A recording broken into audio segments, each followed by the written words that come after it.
Now, let's dive deep into this big LGBT story for today. I'm Robert Hadley, and let's queer up South Florida news.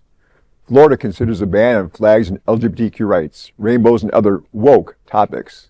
Republican Senator Randy Fine has introduced a Florida bill aiming to ban flags supporting queer rights, Black Lives Matter, and Palestine flags from government properties.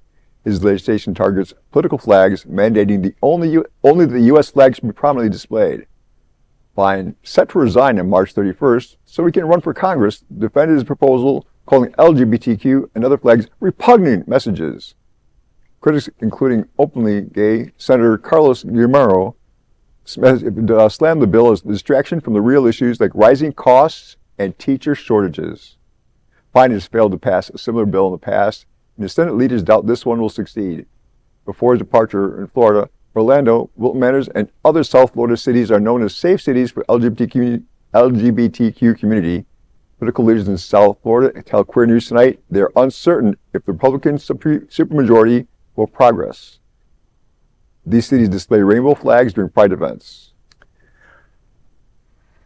Well, this is a lot like other stories we're reading. It is the boogeyman or boogie person fighting trans rights. They're the boogie person. Yeah. They're not afraid of these things. This has come up before.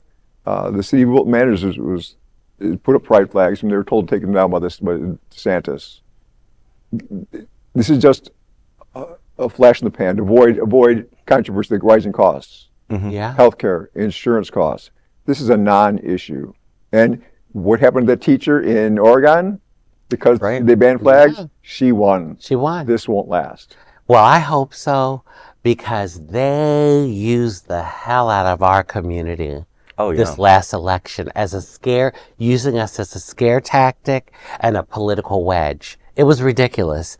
I mean, the millions of dollars they spent on anti-trans ads, so I hope that what you just said is true. It's gonna, turn around. But, when things like this happen to me, it's just them trying to continue to stifle us. And what's so hard for me is we were seeing a little momentum, like in around 2011, 10, 11, 12, in that zone, until 2016 when it turned around. Right. But it's frustrating because it's like when you finally get something, and I'm referring to rights, some basic rights, and then people want to turn around and just snatch it away from you. It's the backlash, and these folks that use us, they count on that.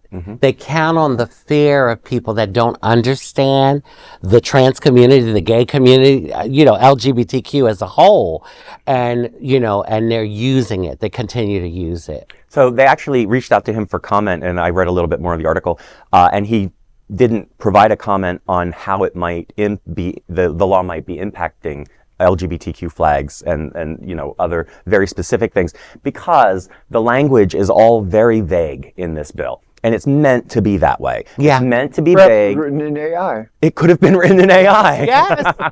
They purposely do that, though. But of course. The vagueness. Right, because they want you to be able to project your own fears into what that's going to say. Because just to provide fear. As I mentioned before, it's just about fear. The flags isn't this issue. Costs, healthcare, insurance, those are issues. Yes. Yep. And the flags are true. a non-issue. Trans rights are no issue. This is a boogie person. Smoke and mirrors. Let's get to the real issues. And I'm sorry, Randy Fine, that is a porn actor's name. That is a big LGBTQ story for today. There's no other queer nonprofit media platform like this in the entire world. Support our LGBTQ stories by subscribing and sharing Queer News Tonight.